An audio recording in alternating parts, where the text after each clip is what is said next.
as minhas ovelhas ouvem a minha voz. E ele também fala: vós não me ouve, porque vocês não sois das minhas ovelhas. Então a diferença de ouvido para a orelha é grande. Espero que todos aqui tenham ouvidos para ouvir. Então vamos aí para a palavra do Senhor. Abra sua Bíblia, por favor, no livro histórico de Mateus, no capítulo de número 6, do versículo 25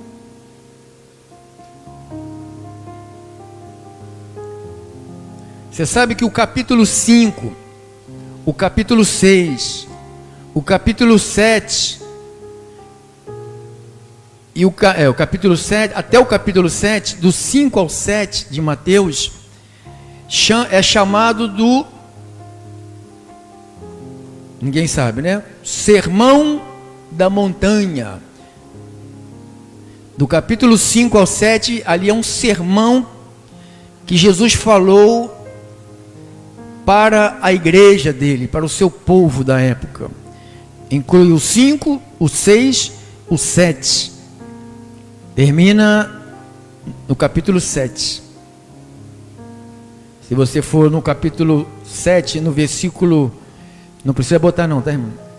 No versículo 29, no 28, quando Jesus acabou de proferir estas palavras, então finalizou o sermão da montanha. 25 de capítulo 6, versos 25, Mateus. Continuação de um sermão, uma pregação, uma exposição da palavra. Diz assim: por isso vos digo, não andeis ansiosos pela vossa vida, quanto o que haveis de comer ou beber, nem pelo vosso corpo, quanto o que haveis de vestir. Não é a vida mais do que o alimento, e o corpo mais do que a vestes? Observai as aves do céu, não semeiam, não colhem e nem ajuntam em celeiros. Você, quem já viu um ninho de passarinho? Tu já viu comida no ninho de passarinho? Você já viu? Você vê o ovinho, filhotinho, mas você não vê comida. Mas você sabia que eles comem todos os dias? Quem sabia que eles comem todos os dias? Observai as aves do céu. 26. Não semeiam, não colhem e nem ajuntam em celeiros. Você sabia que era essa a proposta que Deus deu para Adão e Eva? Você sabia? Essa era a proposta. Contudo, o vosso Pai Celeste as sustenta. Porventura, não valeis vós muito mais do que as aves? Tem alguém aqui que vale mais do que uma rolinha? Pardal, um pombo? Ele está fazendo pergunta. Qual de vós, por ansioso que esteja, pode acrescentar um côvado ao curso da sua vida? Ó, da ponta do teu dedo, a ponta aqui do, como é o nome disso? Cotovelo, esse chama-se a medida de um côvado. Então ele vai dizendo, então no versículo: qual de vós, por ansioso que esteja, pode acrescentar um côvado ao curso da sua vida? 28. Por que estáis ansiosos quanto ao vestuário?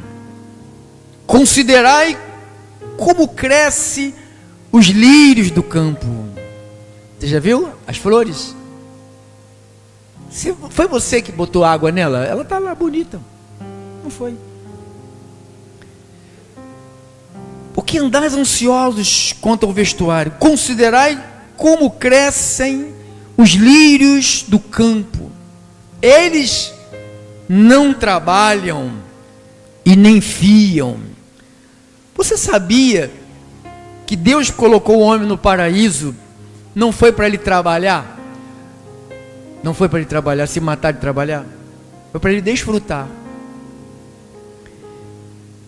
Mas o homem fracassou, aí Deus sentenciou a nós: do suor do teu rosto você vai comer. É o que a gente tem que fazer todos os dias: levantar cedo, pegar metrô, trem, sabe, ônibus, andar a pé, levantar de madrugada. A culpa é de Adão. A culpa é de Adão. Eu, contudo, vos afirmo que nem Salomão, em toda a sua glória, se vestiu como qualquer deles. Ora, se Deus veste assim a erva do campo, que hoje existe e amanhã é lançada no forno, quanto mais vós outros, homens de pequena fé. Portanto, não vos inquieteis, dizendo: que comeremos, que beberemos, ou com que nos vestiremos? Porque os gentios é que procuram todas essas coisas, pois o vosso Pai Celeste... Você sabia que você tem um Pai Celeste, irmão? A maioria de nós só pensamos num pai carnal. Nós temos um pai, o pai carnal é o pai da tua carne. O Pai Celeste é o pai do teu espírito.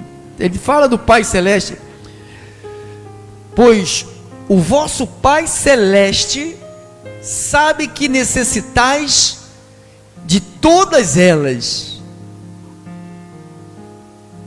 33. Buscai, pois, em primeiro lugar, diga assim, primeiro lugar, o seu reino e a sua justiça, e todas estas coisas. Qual coisas? Comer, beber, vestir, ter coisas, ter casa, carro, tudo isso aqui. Ele só não enumerou casa, carro, porque não existia, né? Na época, né? Carro, essas coisas. Mas ele, se fosse nessa época, Jesus estivesse aqui, ele falaria, no sermão, ele colocaria isto: telefone, porque isto faz parte hoje da vida do ser humano. Um automóvel, um telefone, um meio de comunicação, faz parte da vida. Vestir, comer, faz parte da vida. São necessidades básicas da nossa vida. Mas ele dá uma dica aqui, no 33. Buscai, pois, em primeiro lugar, o seu reino e a sua justiça, e todas estas coisas, diga-se, todas essas coisas vos serão acrescentadas. 34. Portanto, não vos inquieteis com o dia de amanhã. A ansiedade é por causa do dia de amanhã. A depressão é por causa do dia de ontem. Muita gente está deprimida por causa do passado. E a crise de ansiedade vem por causa do futuro. Você não está no teu passado e nem você está no teu futuro, você está no teu presente. Por que está com a cara lá no passado e por que está com a cara lá no futuro? Que você está aqui. Olha o que ele vai dizer: portanto, não vos inquieteis com o dia de amanhã, pois o amanhã trará os seus cuidados, basta ao dia o seu próprio mal. Viva hoje. Esse é o dia que o Senhor te deu. Ele fez e te deu para viver. Então vamos viver hoje. Vamos orar. Vamos orar. Senhor Jesus Cristo, quando eu penso nas tuas palavras, nos teus ensinos, na tua cultura, Senhor, a cultura do céu, eu me envergonho como eu sou um homem ansioso. Como que as coisas do dia a dia às vezes me rouba um tempo imenso de minha mente.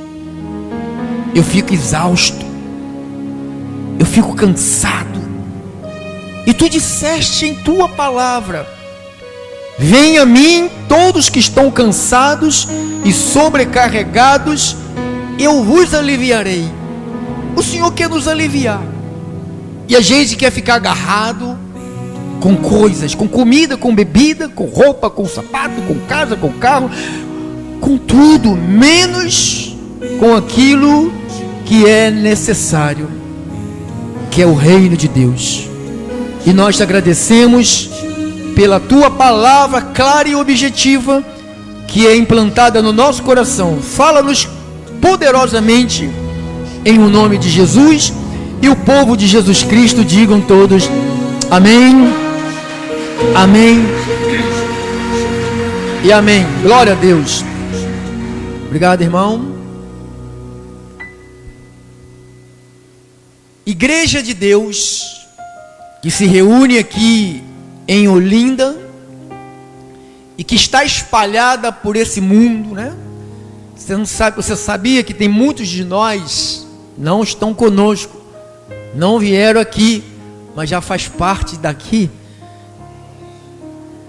porque desde a primeira vez que eles passaram a acompanhar-nos, quer dizer que eles fazem parte dessa família. São nossos irmãos invisíveis, que a gente ainda não tivemos a oportunidade de conhecê-los, mas eles existem. Esta frase de buscar primeiro o reino, o que é reino, irmão? Tu botou ali, né? Põe ali para mim o que é reino.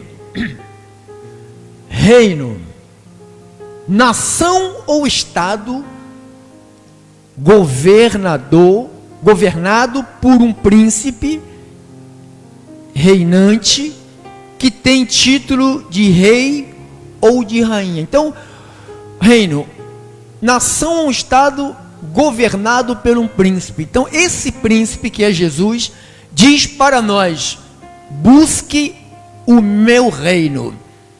Já quero te dizer que o reino de Deus não é a terra, porque ele mesmo falou: os discípulos que não quiseram deixar ele ser preso e morto, e o Pedro cortou lá o pescoço do soldado, mas pegou nas orelhas, e Jesus falou: o meu reino não é deste mundo. Se o meu reino fosse deste mundo, eu rogaria ao Pai, e ele mandaria uma legião de anjos. Uma legião na época romana constituía em 6.000 soldados romanos. Você imagine se ele rogasse e descesse 6.000 anjos para derrubar aquela turma fraca. Então ele prova para nós que o reino dele não é deste mundo. Ele não tem nada a ver com tudo isso que nós estamos vendo. Tanto que ele não tem nada a ver que os judeus, quando Jesus entrou em Jerusalém, naquele dia montado numa jumentinha, quem lembra? O povo gritava: Hosana, Hosana, Hosana, que queria dizer: liberta-nos, Senhor, liberta-nos, Senhor, livra-nos, Senhor. Então eles esperavam que o Cristo, o ungido, viria a esta terra para libertar os judeus das mãos do Império Romano. E por isso que eles gritavam: nos livra, nos liberta, Hosana, Hosana. Essa mesma turma que ficou decepcionada com Jesus, porque Jesus não os libertou das mãos dos romanos. Eles pensavam que Jesus iria se aliar a um grupo do Barrabás para poder acabar com o Império Romano. Jesus não veio para acabar com Roma. Jesus veio para colocar na terra, implantar na terra o seu reino. O reino dele é um reino de paz, um reino de justiça, é um reino de amor. E o reino de Deus não está lá nem acolá. O reino de Deus está dentro de nós. Amém? Então, esse mesmo povo que clamou Hosana, foi o mesmo povo que quando o governador perguntou: quem eu liberto? Jesus ou Barrabás? Eles escolheram quem? Barrabás. Foi o mesmo povo. Porque eles ficaram decepcionados com a atuação de Jesus. Não sei se você sabe, 70 a 80% do povo judeu não o recebem como Messias.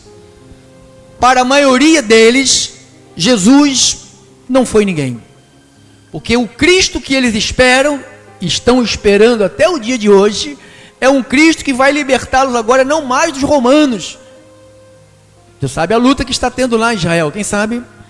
De Hamas, lá aquela turma da pesada. Então agora o clamor deles que o Messias venha para libertá-los disso. E Jesus já veio para nos libertar, não da mão dos romanos, não te livrar de alguém que te persegue, mas te livrar da lei do pecado e da morte.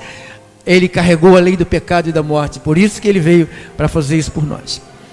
Então vamos aí a esse assunto sobre buscar em primeiro lugar o reino de Deus. Esse versículo, buscai primeiro o reino de Deus e a sua justiça, significa que o governo soberano de Deus e a nossa submissão a Ele deve ser prioridade em nossa vida. Irmãos, irmãs, Deus é soberano. Deus é soberano.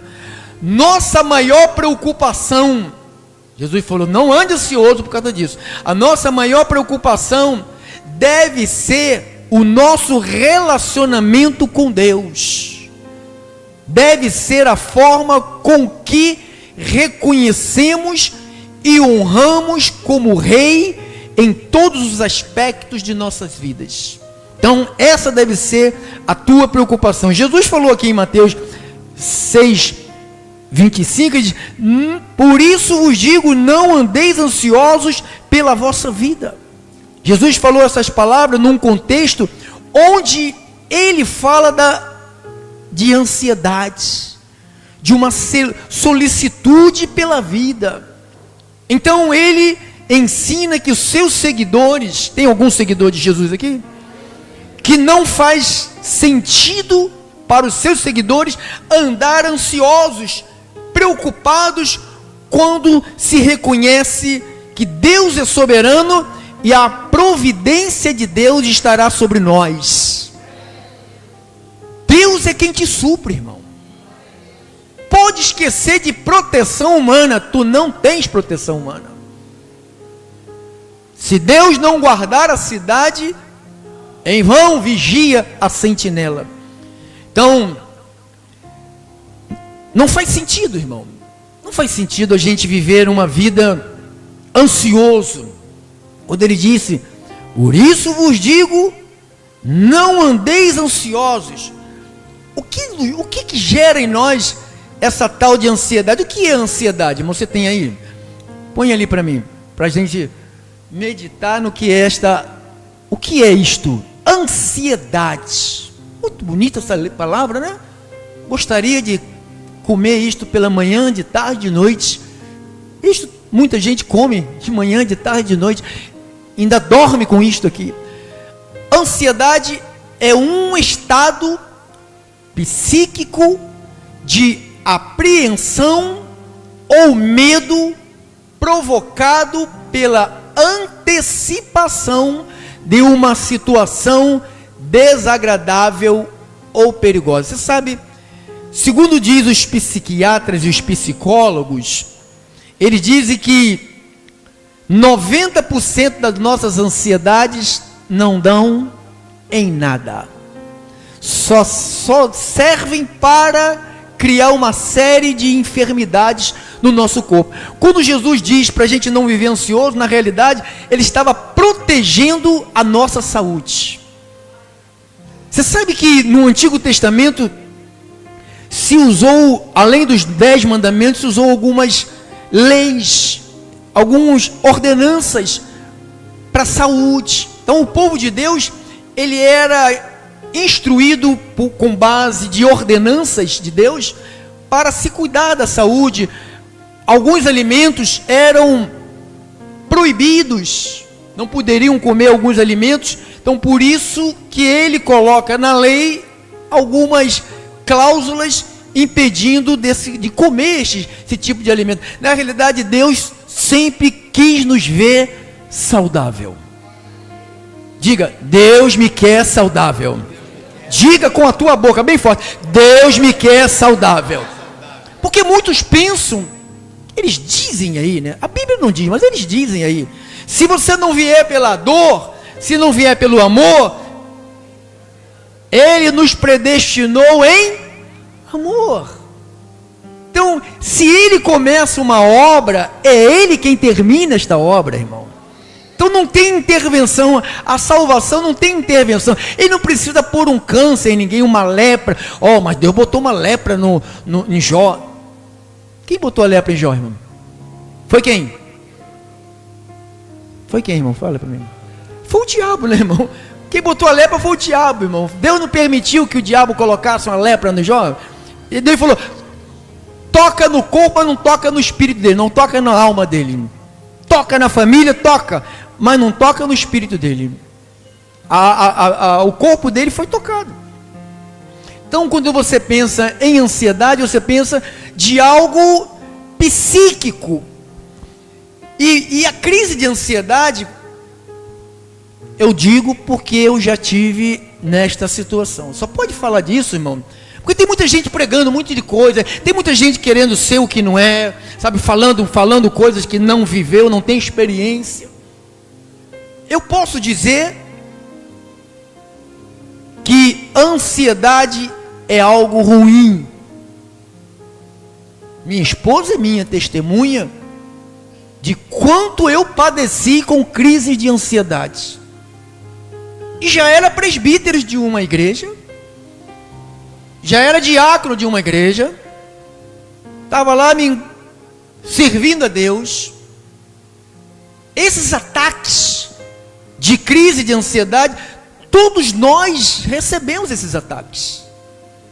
Isto não é coisa de fraco, não é coisa de endemoniado, não é coisa de fracassado. Paulo disse que isto é coisa de ser humano. As coisas que nos sucedem são coisas de ser humano. Então, mas Jesus, Ele nos dá o escape.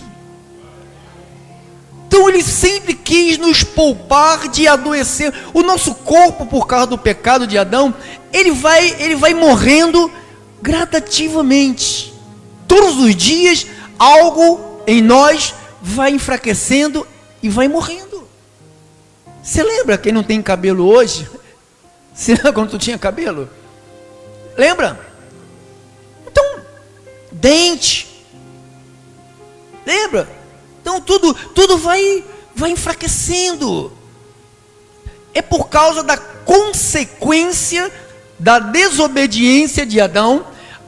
O apóstolo Pedro diz que Deus nos salvou, mas não retirou de nós as imundícias da carne. Então as imundícias da carne que levam o nosso corpo a adoecer. Já sei que eu vou morrer. Quem sabe que vai morrer? Ninguém precisa falar para mim, Deus mandou te dizer que você vai morrer. Ah, legal. Tu também vai morrer. Quem não vai morrer? Porque o homem, Hebreus 9, 27, ao homem está ordenado morrer quantas vezes? Uma vez. Põe lá, irmão, sempre põe, para a gente não ficar na palavra do pastor, que as pessoas não acreditam na palavra do pastor, o mundo não acredita na palavra de Deus. Então, e assim como aos homens, está ordenado. Então é uma ordem de Deus que os homens façam o quê? Honra. Então, desde o momento que nascemos, estamos numa carreira para morte. Mas eu posso morrer com 10, com 15, com 20, com 30, com 40, ou eu posso morrer com 100.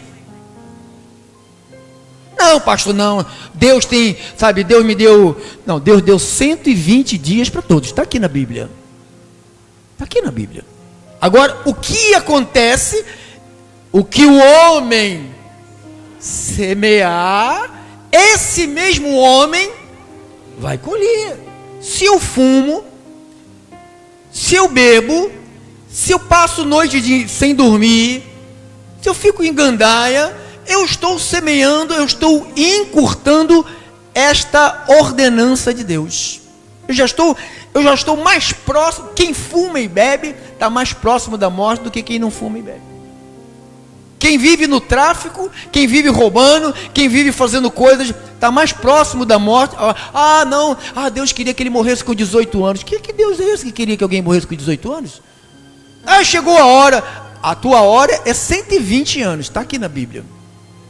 A hora, Deus falou ao homem, vou dar a ele 120 anos. Ele deu ao homem isto. Agora, quem vai antes é uma consequência de sementes erradas. Então, quando ele fala sobre ansiedade, põe lá, irmão, o que é ansiedade? O que é ansiedade? Ansiedade é um estado psíquico, aqui na mente. Eu tinha uma falta de ar. Escute, ouçam, por favor. Eu não conseguia respirar, sabe? Não conseguia, não saía ar, não puxava o ar pelo nariz. Você sabe o que é uma crise? Quem está em crise de ansiedade, a respiração é pouquinha. Caramba, respira pouco. Você pode acreditar, quando você está respirando pouco, você tem que puxar o ar, o oxigênio. Você está em crise, mesmo sem saber que tu está em crise, tu está começando a entrar numa crise, alguma coisa está te acabando, alguma coisa vai acabar com você, e você ainda não está prestando atenção o que é. E ele falou, a comida, a bebida, a busca dessas coisas, acaba com isso. Então eu ficava querendo respirar. A minha casa, o meu quarto era aqui assim, minha cama, eu botei minha cama, tinha uma porta, ficava sempre aberta, não sei se tinha porta no meu quarto, ficava sempre aberta, e dava para ver a porta que dava para o quintal, que era uma porta de ferro, que eu abria o vidro e deixava sempre aberta, dormia aberta. Era telha, na época a minha casa era telha. Quantas noites eu acordei de madrugada, com vontade de quebrar a telha para me poder ver o céu, para me poder ver, poder respirar, porque eu ficava sem ar. O tamanho, a ansiedade pela vida. Eu tenho 2 filhos para cuidar, tenho uma esposa, tenho contas a pagar, não tenho um emprego, não tenho uma carteira assinada, é eu que tenho que ir para a rua, é eu que tenho que ganhar o dinheiro, e isto tudo gera na gente uma crise. Quando é uma responsabilidade, não é crise, mas quando ultrapassa da responsabilidade, passa a ficar uma doença. Eu convivi com aquilo muitos anos, já contei aqui, fui parar no Carlos Chagas, que me falaram, você deve estar com problema no pulmão, vai bater uma chapa. Fui no Carlos Chagas, sentei, fiz a ficha, sentei, e comecei a olhar as pessoas que entravam lá, com um tiro, com a barriga aberta, com a facada, com fraturas expostas, com cabeças rachadas, com sangue pulando, com um tiro no olho, sabe, com a boca sangrando, espirrando sangue pelo nariz, e eu falei, meu Deus, esse povo aí está ferrado. Eu não estou doente, eu não tenho nada, Senhor, eu não tenho nada, vou-me embora daqui. Irmão, eu saí daquele hospital, pus um ponto final naquilo tudo na minha vida. Então, a decisão está na tua vida, de você obedecer, seguir os conselhos, porque o que é? É aqui. Eu ia bater uma chapa do pulmão, meu pulmão estava bom, eu ia bater uma chapa de cabeça, eu não sou maluco. Eu ia mandar bater um raio-x, como é aquela máquina que entra, né? O tubo, como é? ressonância e mas eu sinto aqui, eu sinto falta de ar, é o pulmão. Não é o pulmão, não é o coração, não é. É um estado psíquico de apreensão ou medo provocado pela antecipação. Teu filho saiu, tua mulher saiu, foi trabalhar, aí, olha, a apreensão e o medo provocado pela antecipação. Será se vai acontecer? Será se aconteceu? Será que está acontecendo? Será? Então isto é uma antecipação de uma situação desagradável, perigosa. A maioria dessas situações que a gente pensa não acontece. Não acontece. O que mais, irmão? O que é sinônimos, né? Agora, né? Põe lá para mim, por favor. Sinônimos de ansiedade: cuidado, inquietação. Então, quando ele disse não andeis ansiosos, ele está dizendo não ande inquieto. Você sabe que tem gente, você está conversando com a pessoa é inquieta, coça, mexe, e, sabe, tosse, e grita, e sabe, e vira para lá, e começa. É uma inquietação. São sinais que alguma coisa está alterando a tua mente, teu psíquico, está mexendo com a tua mente. O que eu vou fazer, pastor, para mim não viver com receio? Filho saiu, tanto bandido na rua, sabe? Tu vai fazer o que com o teu filho? Vai trancar ele dentro de casa? Vai trancar a tua mulher dentro de casa? Vai pegar uma algema, vai algemar todo mundo, a família uma aperta a outra, para ninguém sair sozinho? Nós somos o único ser vivo que carregamos filho até 50 anos. A égua, você que viu uma égua parindo? Quem já viu? Ela lambe a cria e faz assim, ó, vai-te embora, maluca. Só a gente que fica lambendo a pessoa até 50 anos. Meu neném, meu bebê. Isto gera ansiedade em mamãe. Isto gera ansiedade no papai. Isto gera, pior de tudo, uma dependência emocional dos filhos com o papai e com a mamãe. Nunca vão voar. A águia não foi feita para ser criada em gaiola. A Bíblia não nos compara com galinha, nem com borboleta, nem com franguinho. A Bíblia nos compara com águia. A águia foi feita para voar. Teus filhos foram feitos para voar. Você não deixa ele voar por causa da tua preocupação, por causa da tua ansiedade. Você lembra quando era criancinha? Quantas vezes eu protegi minha filha Liliane para não cair? Sabe? Ela vinha para segurar, ela sempre foi meio atrapalhada para correr. Tá? Até hoje ela é meio atrapalhada para correr. Tá? Aí fui viajar para a Bahia. Quando eu chego na Bahia, minha esposa ficou lá um tempinho aqui. Quando ela chega com a minha filha com a cara toda ralada, nariz ralado, testa ralada. Eu falei, o que houve? Caiu. Tem que cair mesmo, tem que cair e deixar a criança se levantar sozinha. Sabe por quê? Ela vai ficar dependente de alguém. Toda vez que cair, vai depender que alguém ponha a mão e puxe para cima. Deixa fazer esforço para se levantar. Senão, se torna uma dependente emocional. E dependente emocional é crise de ansiedade. Tem muita criança estragada. Às vezes os pais estragam, os avós estragam. As crianças se tornam adultos inúteis, fracos. Não pode ouvir um não, porque é paparicado, tudo assim, me dá, tu vê na rua, tu vê as crianças, que é um negócio, bate o pé, rola no chão, a mãe, dá logo, já ganhou, então são crianças mimadas, adultos mimados, e vão ter tudo isto aqui, vão viver uma vida de preocupação, de tormento, de aflição, de agonia, de angústia, de ânsia, desassossego, impaciência, inquietude, estresse. E o que Jesus fala? No 33 de Mateus 6, capítulo 6, versos 33. A cura está aqui. A cura para todos os males está nesse versículo aí. Buscai, pois, em primeiro lugar, o seu reino e a sua justiça. Então, se eu focar o reino e a justiça,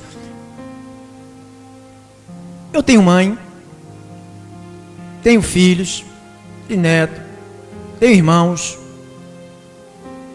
Quando dá 10 horas da noite, às vezes até antes, eu pego o meu celular, desligo. Você sabe que alguns aqui tem meses que o celular não desliga, sabe por causa de quê? Por causa da tua ansiedade.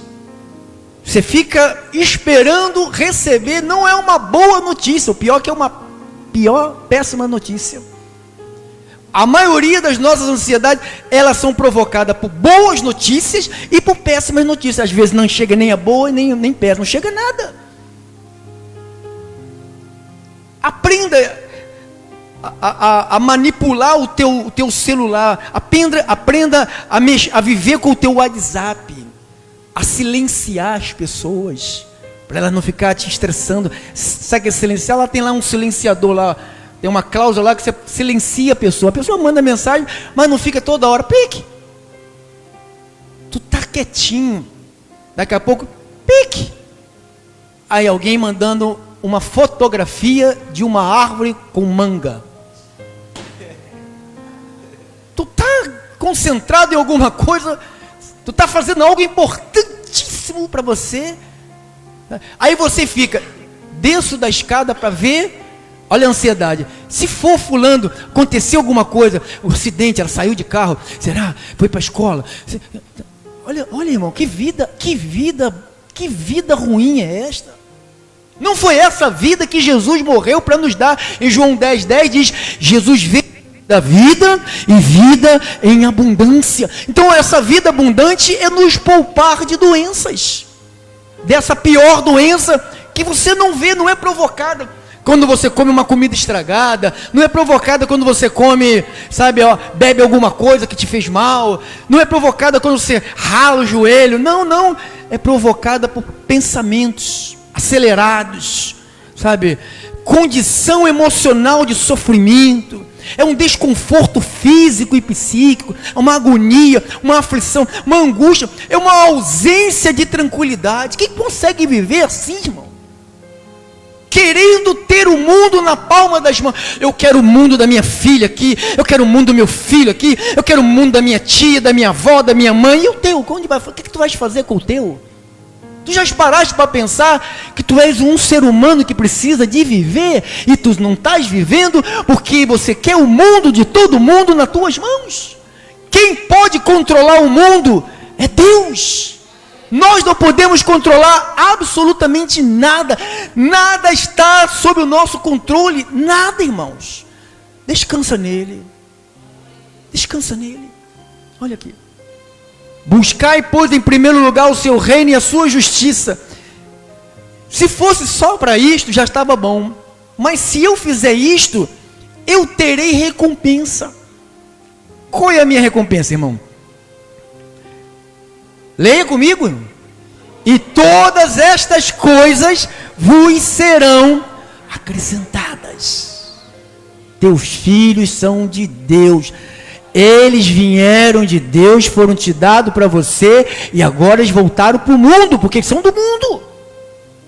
É como flecha que é lançada, irmão. Nós lançamos os nossos filhos como flechas. Amarra a flecha, manda, depois a gente puxa de volta. Por isso que você vê um monte de gente incapaz, dependente, uma dependência emocional do pai, da mãe. Não faz nada. Às vezes ele com 40, 50 anos não sabe o que fazer por causa disso aqui, porque anda em busca de coisas, fica estressado, fica angustiado. Às vezes os próprios pais causam esses traumas nos filhos. Não deixa os filhos terem as suas experiências. Claro que nós somos tutores e guias dos nossos filhos, de menor. Criança, às vezes a gente esquece de educar quando é criança, aí chega a 18, 20, quer educar. Ninguém consegue educar alguém de 18, 20 anos, amado. A educação vai lá nos 3, 4, 5, ali que começa. Ali que começa tudo. Aquela pessoa a respeitar os mais velhos, a respeitar os mais novos, a respeitar os idosos, a respeitar os jovens, a respeitar a mulher, a respeitar o homem, a respeitar, não chutar cachorro, não, sabe? É ali, de pequenininho. A gente vê as crianças pegando o cachorro, arrancando, puxando as orelhas do cachorro, batendo na cara do cachorro. Oh, que lindo, olha como é que ele bate. Aí a mãe bota a cara lá e pá na cara. Oh, como é que ele bota nas redes sociais. Sabe que crianças são essas? Doentes. Futuro, pode ir para a igreja. Na igreja tem mais ansioso do que no mundo, irmão. Sabe por que tem na igreja mais ansioso? Porque se prega uma mensagem que você aceita Jesus, que não existe isso, você vai ter boa vida. Jesus falou, quem quiser vir após mim, negue-se a si mesmo, toma a tua cruz e me siga. Ele falou, o meu fardo é suave, meu jugo é leve, meu fardo é suave. Venha a mim os que estão oprimidos e sobrecarregados, eu vou te aliviar. Aqui ele está nos dando a chave do alívio. Qual é a chave do alívio? Prioridade, diga assim, prioridade. A falta de prioridade, tem prioridade ali, irmão? Põe ali para mim. O que é prioridade? Porque é o nosso assunto é prioridade. Quais são as minhas prioridades? Prioridades. A importância que atribuímos a algo ou a alguém. O que é importante para você? No Antigo Testamento, Deus já falava lá em Deuteronômio 6:5, adorarás o Senhor teu Deus de todo o teu coração, com toda a tua força, com toda a tua alma, com todo o teu empenho, e ao teu próximo como a ti mesmo. Então já dizia o que era a prioridade para o povo de Deus. Põe lá, irmão. Pois amarás, pois, o Senhor teu Deus de todo o teu coração, de toda a tua alma, de toda a tua força. E outro, estas palavras que hoje te ordeno estarão no teu coração. Tu as inculcarás aos teus filhos. Responsabilidade de inculcar dos filhos não é o pastor, não. Tem gente que vai para a igreja, solta as crianças na escolinha, parece uns bichos ferozes. Parece que vai comer, vai destruir tudo. Não, tem que estar domado, tem que vir de casa domado. Olha lá. Tu inculcarás nos teus filhos, e delas falarás assentado em tua mesa. Então falar que tem que amar a Deus não é falar mal da igreja sentado à mesa. Muitos pais perdem os filhos porque sentam e falam mal da sua congregação na frente dos filhos. Olha lá. Tu as inculcarás a teus filhos, e delas falarás assentado em tua casa, e andando pelo caminho ao deitar-te e ao levantar-te. Olha o que ele está falando. Fala para o teu filho que ele tem que amar a Deus. Fala para ele.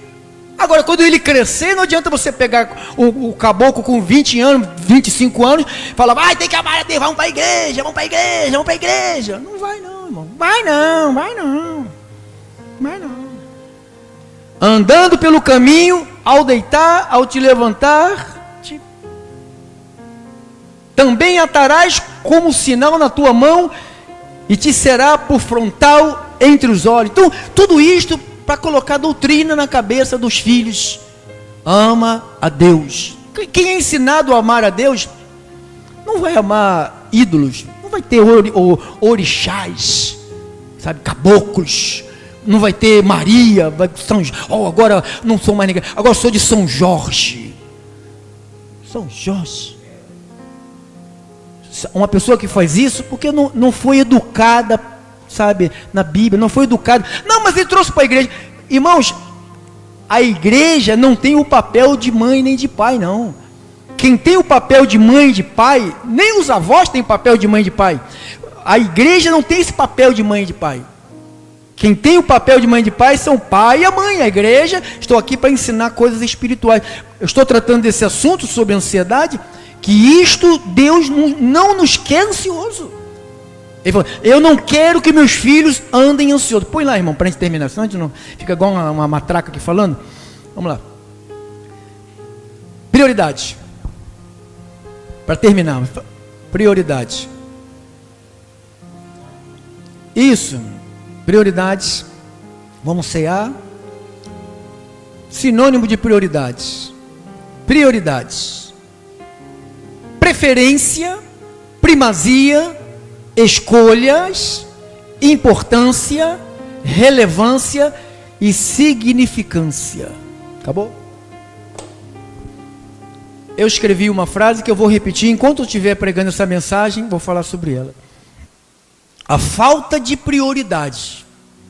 Prioridades. Mas existe uma que é Deus. Essa é a primeira. Quando nós não nos vinculamos a essa prioridade que é Deus, ou seja, a fonte da sabedoria, Deus é a fonte da sabedoria. O meu alvo é a fonte da sabedoria. Então a minha mente recebe a sabedoria de Deus. Automaticamente eu vou saber quais serão as minhas próximas prioridades.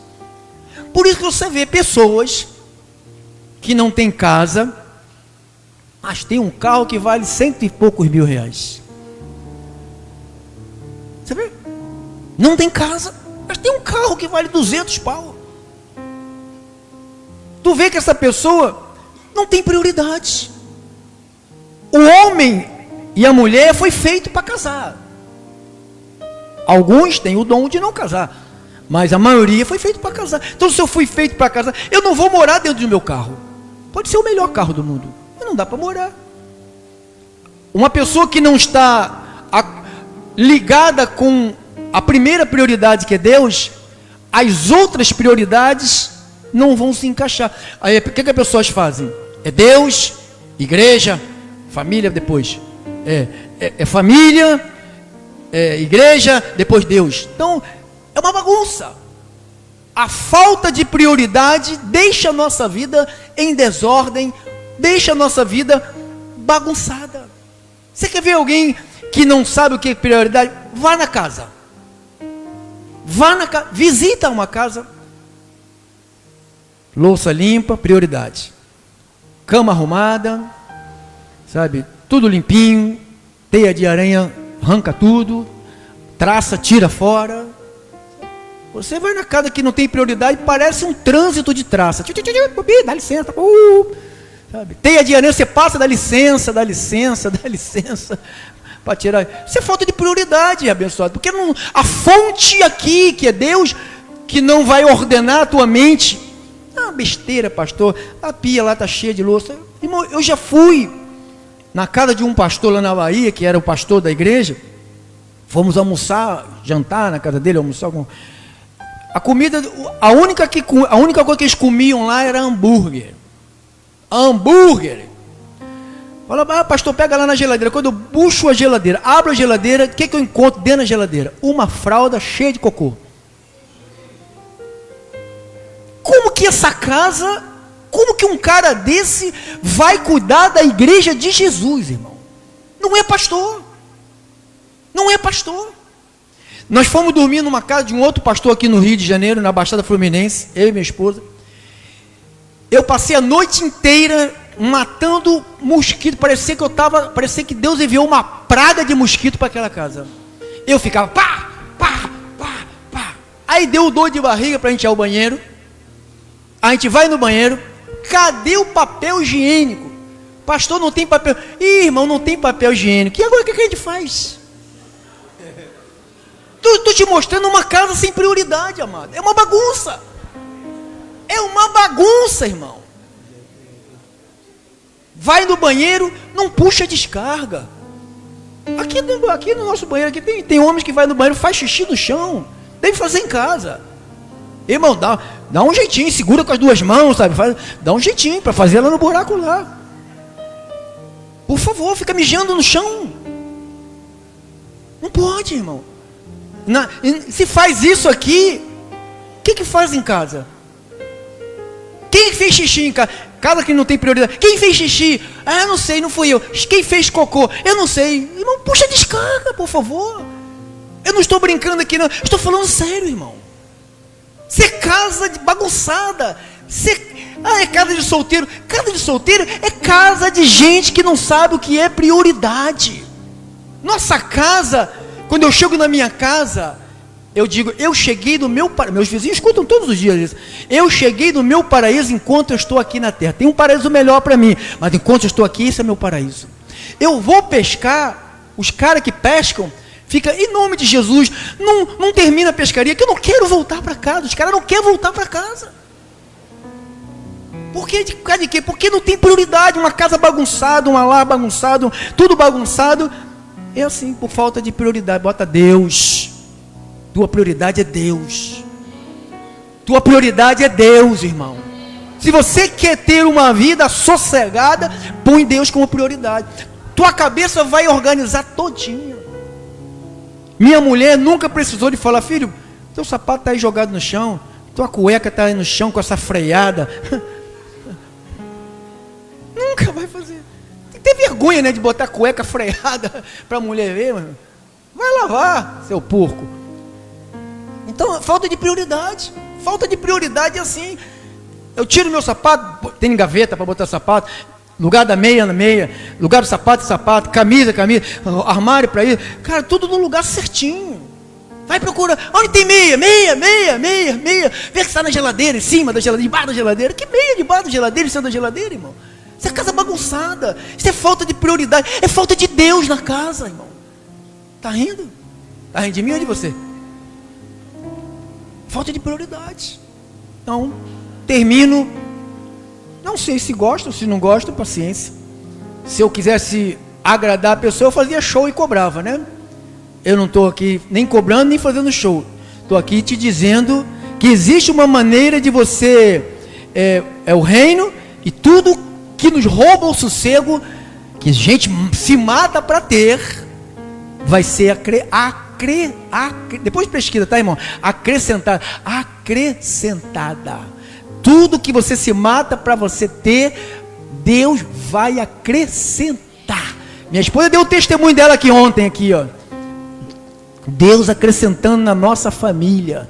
Primeiro o reino, e todas as coisas foram acrescentadas.